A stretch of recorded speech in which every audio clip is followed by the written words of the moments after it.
Magandang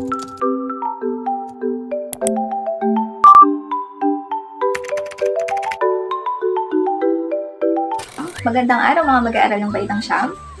Bago tayo dumako sa ating panibagong talakayan ngayong araw, ay magkakaroon muna tayo ng isang maikling laro. Gusto niyo ba yon? Ito ay pinamagatan kong Find the Lie. Class, sa larong ito, magbibigay ako ng 3 pahayag na may kinalaman o may kaugnayan sa presyo ng mga produkto sa magkakaibang taon. 2 sa pahayag, class, ay totoo at 1 naman ang mali. At ang hahanapin nyo ay ang maling pahayag. Meron lamang kayong 30 segundo para hanapin ito. Handa na ba? Kung gayon ay umpisahan na natin. Para sa unang pahayag, ano kaya dito ang hindi totoo? Kung ang sagot nyo ay letrang C, tama, hindi totoong 2 piso lang ang pandesal noong 2023. Dahil noong 2016 ay 2 piso na ang pandesal. Magaling. Ngayon naman, para sa susunod na pahayag, alin dito sa 3 ang hindi totoo? Kung ang sagot niyo ay letrang C, tama, hindi totoong ang presyo ng 1 kilong regular milled rice noong 2019 ay 45.71 pesos. Mahusay, class? Nahirapan ba kayong hanapin ang mga maling pahayag? Maaring ang iba sa inyo ay oo, ang iba naman ay hindi. Kaya naman sa susunod ay mas maganda kung may ideya kayo sa mga presyo ng mga pangunahing produkto na ating kinukonsumo. Maliwanag ba, class? Ngayon naman, mula sa ating palaro kanina, nagkaroon na ba kayo ng ideya kung ano nga ba ito o patungkol saan ito? Ayan, tama. Ang tatalakayin natin ngayong araw ay patungkol sa inflasyon. So, ano nga ba ang ibig sabihin ng salitang inflasyon, class? Ang inflasyon ay isang pang-ekonomiyang kalagayan kung saan patuloy na tumataas ang pangkalahatang presyo ng produkto at serbisyo sa isang bansa. Ibig sabihin, habang tumataas ang presyo ng mga produkto, bumababa naman yung halaga ng pera. Kaya mas kaunti ang kayang bilhin ng parehong halaga ng salapi kumpara ng mga nakaraang taon. Halimbawa, class, ay ang presyo ng pandesal. Noong 1990 kasi, ang isang piraso ng pandesal ay nagkakahalaga lamang ng 0.50 centavos.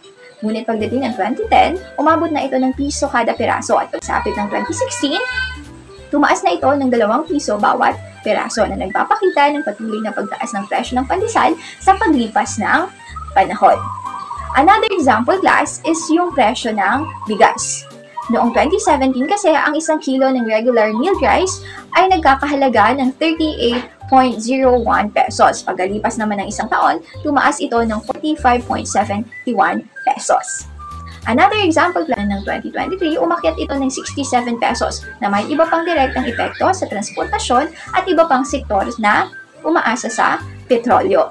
May inflasyon, mayroon din tayong tinatawag na deflasyon. So kapag may deflation, class, tumataas yung halaga ng pera, kaya na mas marami ang kayang bilhin ng parehong halaga ng salapi.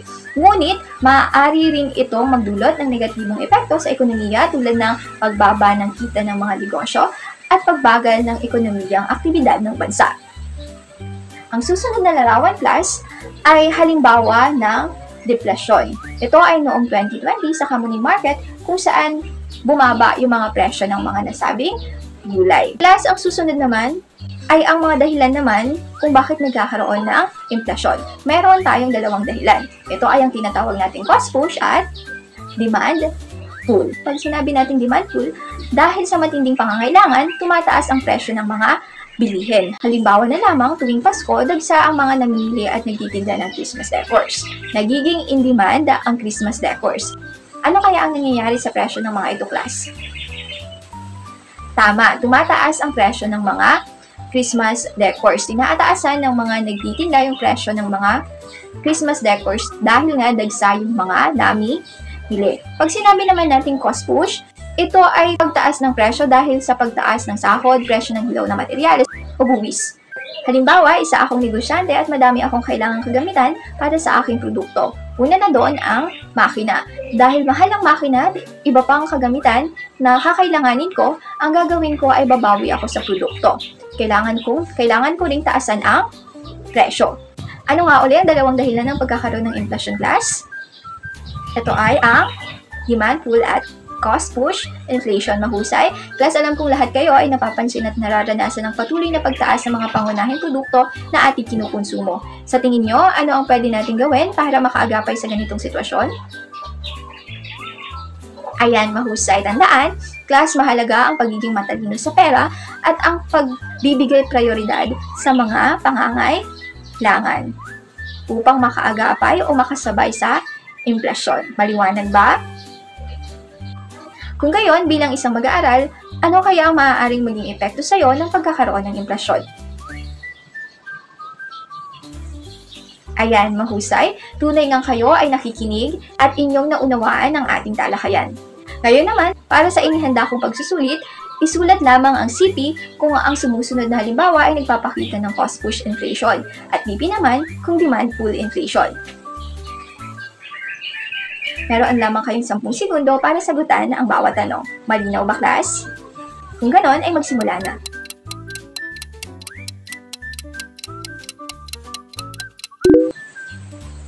Bago tayo tuluyang magtapos, ay mag-iiwan ako ng isang kasunduan. Sagutan at isulat sa inyong kwaderno, class, ang mga sumusunod na tanong. Ano ang mga paraan ng pagsukat ng inflasyon at formula nito? Pangalawa, gumawa ng isang graphic organizer at ikumpara ang presyo ng karne, bigas at gasolina sa taong 2015, 2020 at 2024. Iyon lamang, class. Paalam, Baitang Siyam.